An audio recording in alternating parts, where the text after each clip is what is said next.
But I Oh my pulled gosh. her aside and I said, she's 100 years old. She does not understand that Right. what you called her was something nice. As a matter of fact, she probably thinks it was really bad.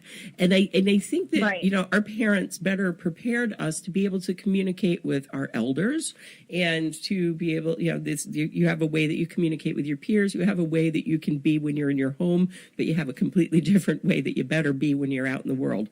And my mom had the Right. look too. So my mom could give us the look, and we knew we better stay in line. So And you can't do that Absolutely. these days. No, there is definitely something. I remember years ago even, I mean, I'm sure you all remember your parents saying when you go to someone's house, you're offered a meal, you eat everything and you say how wonderful it is, even if you don't like it. That's just the thing you do. And my gosh. I remember that. And then when, That's true. You know, this is 25 years ago when my kids had friends over and, you know, we'd have dinner and the visiting child would say, well, I don't eat that.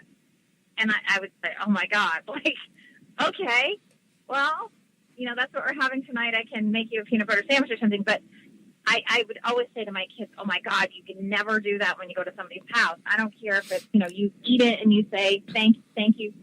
And you tell them how lovely it is. And you should be thankful that they were gracious enough to offer you to stay. And you offer but I to think- help do the dishes. So Absolutely. Yeah. Oh, yeah. So I we had think- the drill. We've kind of lost that, and you know, that goes along with the communication. But I like your idea of bringing that in school for salesmanship and communication skills and writing skills, all the things that you really need to be able to survive in a positive way in the working world. Very, very well. I'm glad you like that. Finally, I think that's a great idea. I've made points I with the really senator. do. Finally, I brought something up I'm relevant. sorry? I said I brought something up that was somewhat relevant. Oh. No, it is. No, it's, you know, it's one of those things that we take for granted. You don't really think about it until you have an experience like you have with, excuse me, would you speak like that in front of a judge and somebody's saying yes, and you're saying, oh my God, no, that can't be right. You can't do that.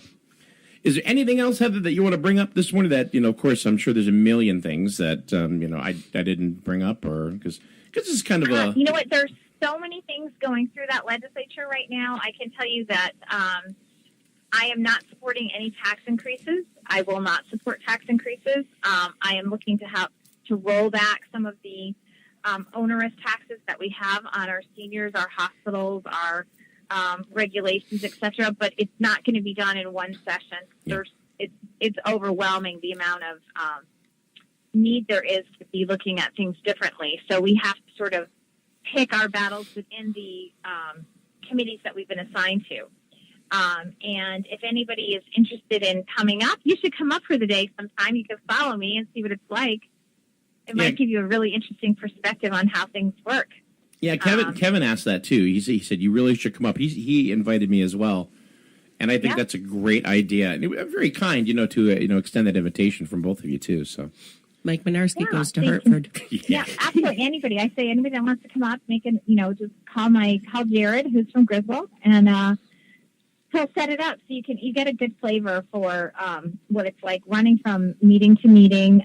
One of the things that's hard to really get used to is when you're on so many committees, they all love to meet at exactly the same time. So you have to run literally from one meeting to the next.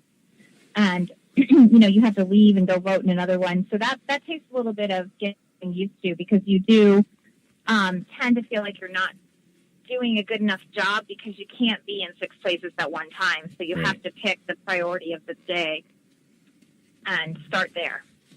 I have that today. I have higher education, public health, and something else all at the same time. They're all voting on things. So you have to run from one to the other so you can make sure you can cast your vote.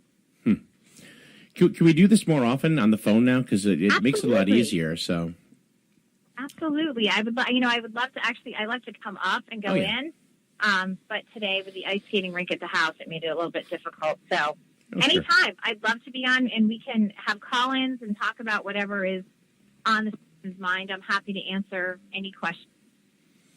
All right, Heather, thank you so much for joining us again. Thank you. Yes, thank you both. Really great hearing I from look you. forward to seeing you both. And congratulations once again on your Senate win, and we look for great things from you. All right, you guys take care and be safe. You too. Take care, Heather. All right. Bye-bye. All right. Bye-bye now. Bye.